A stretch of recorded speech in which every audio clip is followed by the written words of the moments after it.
This video was brought to you by Brilliant. On Monday, Apple opened their annual Worldwide Developers Conference with a major keynote presentation, during which they announced a number of updates to their product lines, including new versions of iOS, watchOS, iPadOS, and macOS, new computers in the forms of a beefed-up Mac Studio and Mac Pro, but most notably, they unveiled the Vision Pro, Apple's long-awaited take on a mixed reality headset. Now, the company's presentation was certainly flashy and well-produced, but the reaction to it was a little more nuanced.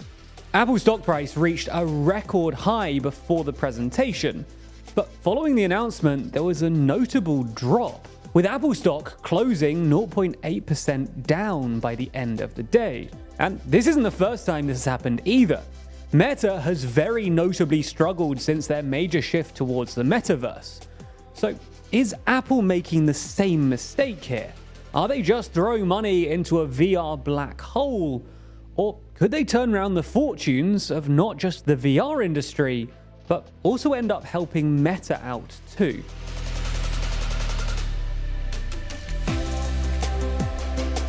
Okay, so let's break this into three chunks. Firstly, let's explain what Apple's new product promises to do. Then, let's outline the reasons why it might succeed, or, as more people seem to think, fail. And finally, let's spend a moment considering what all of this means for Zuckerberg's metaverse adventure. Now, I'm sure everyone watching this is pretty familiar with the headset already, but let's get everyone on the same page. Apple describes the Vision Pro as a spatial computer, seamlessly blending digital content with anything that's in your physical space. It's a lot like putting a Mac and an iPad on your head and letting it blend in with your space, with the operating system that Apple named Vision OS moving around you. To make this happen, the headset uses a wide array of cameras and sensors to track your eyes as well as anything that's happening in your space, borrowing technologies such as the LiDAR detector and true depth camera from the iPhone to create a fused 3D map. And while the headset itself does have two buttons to interact with, a digital crown and a side button, the main way to interact with the headset is just by using your eyes, hands, and voice. Apple's pitched the Vision Pro as an entertainment as well as a work device, saying that the Vision Pro can transform any room into your own personal theater, or even be used for multiple virtual displays for working. Now, this might be a fairly slick pitch, but the real question is if anyone's going to buy into the hype. Let's start with the negative take. Why people won't drop $3,500 to look like this. And honestly, the look of the headset is a major factor. Apple might use flowery language to describe the look of the Vision Pro, but no matter how well knit the strap is, or how carefully the vents have been milled, there's a real aversion among some to strapping something like this onto their face. And that's not new either. Loads of people also reacted poorly to Meta's headsets and Google's Glass. And the reaction to the look of Apple's headset has been similarly downbeat, with many critiquing the creepy, jump-scare-inducing eyes on the outside of the goggles and the cumbersome external battery. More generally though, there's a school of thought that these headsets will never truly succeed while they look as unattractive and unappealing as they do. As Professor Scott Galloway has regularly remarked, no one is going to put something on their face that makes them look less attractive to the opposite sex. And it's also not easy to see why people would want to take that hit to their attractiveness. Despite the flashy promotional video, Apple is yet to truly articulate why you'd want to buy the headset. Sure, there are some cool features bundled in. The more immersive way to watch TV, the improved video conferencing abilities, or the opportunities for gaming. But there doesn't seem to be a real killer feature to make the whole thing worth it, especially considering that only Apple have developed apps for it at this stage, with third-party companies and developers yet to jump on board. Now, Apple are clearly hoping that in the months before the product's eventual release next year, developers will come up with some amazing features to justify the headset's purchase. But that's just not guaranteed. They could easily end up in the same situation as the Apple Watch's App Store, with developers unwilling to create apps for this newer, smaller ecosystem. And you really need these developers to get on board and offer a really good reason to purchase it, considering that it's so expensive. At $3,500, it's significantly more expensive than even Meta's priciest headset.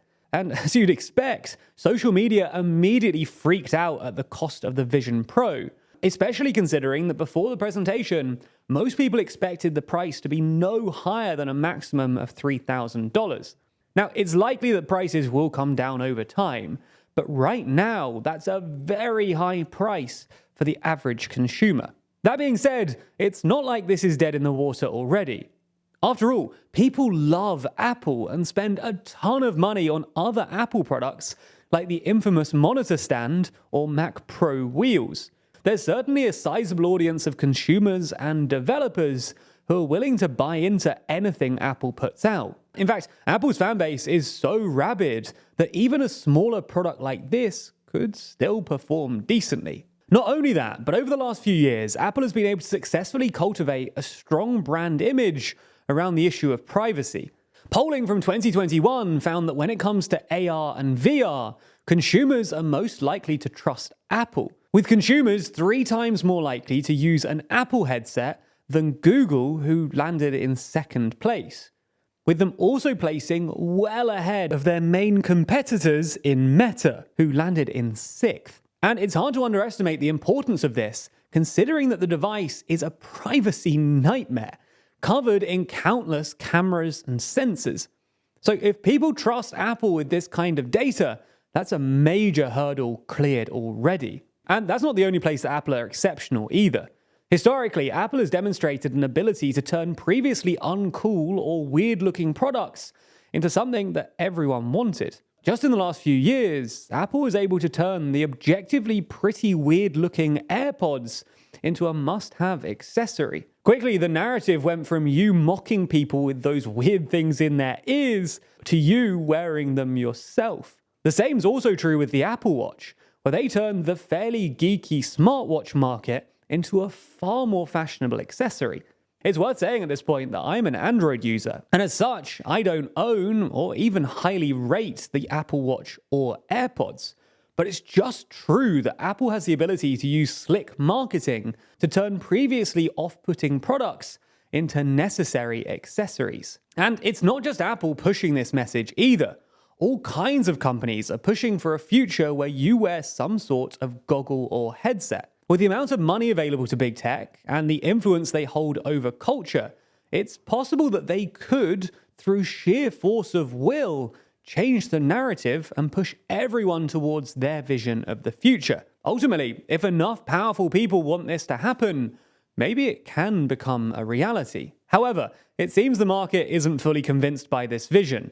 As I mentioned at the start, Apple saw their stock price reach a new record high before the keynote, before dropping straight back down to 0.8% lower than their opening price on Monday morning.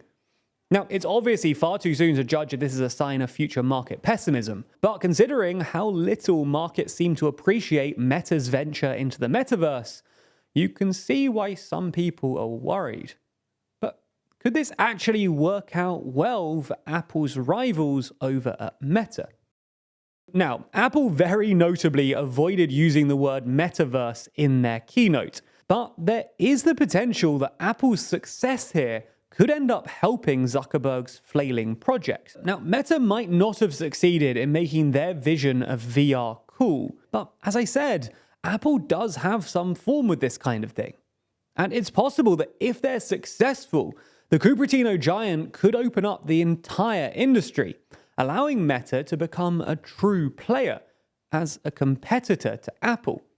Realistically, the best case scenario for Meta here is that they become the Android to Apple's iOS. And as a long-term Android user, I absolutely don't mean that as an insult. Right now, Meta are trying to compete in a market which doesn't really exist. But if Apple can use their immense power to open it up, then Meta could become a serious player in a burgeoning industry. And with Android selling more devices than iOS, it's not necessarily a bad thing to be the Android in this market. The problem, though, is that Meta could just as easily become the BlackBerry. When Apple released the iPhone, BlackBerry were a major player in the mobile market, with huge market share and them introducing technology which pushed the market forward. However, when Apple entered the market, they were absolutely crushed. Now, Meta and Apple's offerings here are fundamentally different, and there is room for them both to coexist. But equally, there's also the chance that both are just going to continue pouring more money into the VR, AR, and mixed reality black hole of the future. What do you think though? Will Apple blow this market wide open? Is this good news for Meta? Let me know in the comments below. Also, it's worth saying that to make videos like these and to examine the market forces at play here, we have to analyze a whole ton of data. And that kind of analysis isn't just crucial for our jobs. As the world becomes more driven by AI and data, your job will likely require more analytical skills too. Fortunately though, you don't have to be left behind if you jump onto Brilliant. Brilliant.org is the STEM learning platform which can teach you all the skills you need for an increasingly digital workplace, from foundational and advanced maths to AI, data science, neural networks, and more. That means that the progression of tech and AI doesn't need to be intimidating. With easy to understand and interactive programs, you can level up your skills by spending just a few minutes a day on Brilliant. And you'll want to. Their programs have been directly built around the principles of active learning.